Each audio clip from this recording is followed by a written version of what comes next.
Hi hello welcome to ఆ YouTube channel CVR business. ఈ రోజు మనతో పాటు ఉన్నారు విజయ్ కుమార్ గారు, మహా capital personal finance expert.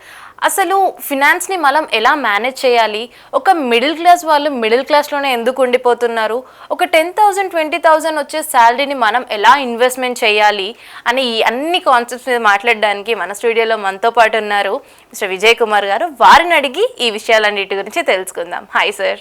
Hello అండి. Sir, how are you? Doing great అండి, thank you. Thank you so much for being here. Topic like ఇప్పుడు మీరు పేదరికం దాని గురించి మాట్లాడుతున్నారు కదా.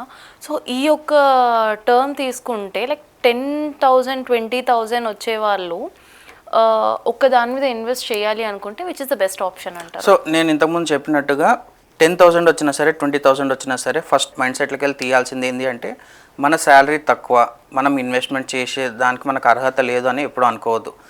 10,000 రూపాయలు జీతం వచ్చే అతను 3,000 ఇన్వెస్ట్ చేసినా సరే అతని జీవితకాలంలో కోటీశ్వరు కావచ్చు. అది నమ్మాలి, అందరు ఫస్ట్ మనం నమ్మాలి. నమ్మిన తర్వాతనే మనం ఇన్వెస్ట్మెంట్ స్టార్ట్ చేయాలి. లేదు నా 10,000 వస్తున్నాయి, నాకు ఇక్కడ ఏం సరిపోవట్లేదు, నేను ఇట్లానే ఉంటాను అంటే మనం ఏం చేయలేము. కాకపోతే మనకి 10,000 వస్తున్నప్పుడు 3,000 సేవ్ చేయడం చాలా గొప్ప విషయం. 1,00,000 రూపాయలు శాలరీ ఉన్న పర్సన్ 10,000 కూడా సేవ్ చేయలేకపోతున్నాడు బయట. ఈ పారామీటర్స్ అని ఖచ్చితంగా మన చుట్టుపక్కల రోజు చూస్తూ ఉంటాం. 1,00,000 రూపాయలు వస్తున్న పర్సన్ 10,000 సేవ్ చేయలేకపోవడం అంటే ఫినాన్షియల్గా డిజాస్టర్ అనమాట అతను. ఎందుకు అంటే అతని ఇన్వెస్ట్మెంట్లో అట్లీస్ట్ 30 to 40% అతను ఫర్దర్గా ఫ్యూచర్ కోసం ఇన్వెస్ట్మెంట్ చేస్తే తప్పితే అతను బయటపడలేడు. అట్లాంటప్పుడు మనం 10,000 వచ్చినప్పుడు అట్లీస్ట్ 1,000 రూపీస్తోనైనా వాళ్ళు ఇన్వెస్ట్మెంట్ స్టార్ట్ చేయాలి.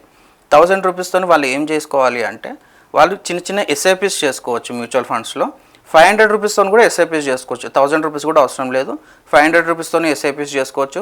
చాలామంది ఈ మధ్య చేస్తున్నది ఏంటంటే ఎవరైతే డైలీ ఇన్కమ్ వచ్చే వాళ్ళు ఉన్నారు, స్విగ్గీ కానీ జొమాటో కానీ లేకపోతే కార్ డ్రైవర్స్ కానీ ఆటో డ్రైవర్స్ కానీ వాళ్ళకి డైలీ ఇన్కమ్ ఉంటుంది.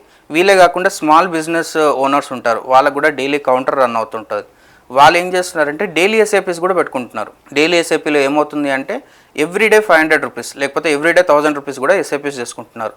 దీని ద్వారా ఏమవుతుంది అంటే మనకి తెలియకుండానే మనకు ఒక డిసిప్లిన్ అన్న అలవాటు అవుతుంది. ఒక 5 years మీరు దీన్ని కంటిన్యూ చేయగలిగితే మాత్రం డెఫినెట్గా మీ లైఫ్ టైంలో మీరు ఊహించలేనంత సేవింగ్స్ మీరు చేసుకోగలుగుతారు. అండ్ అదే సేవింగ్స్ రేపొద్దున మీరు రిటైర్మెంట్ అయినాకనో లేకపోతే మీ పిల్లల ఎడ్యుకేషన్కో మీకు అది కాపాడడం ఖచ్చితంగా జరుగుతుంది. Thank you sir. Thank you అండి. Thank you.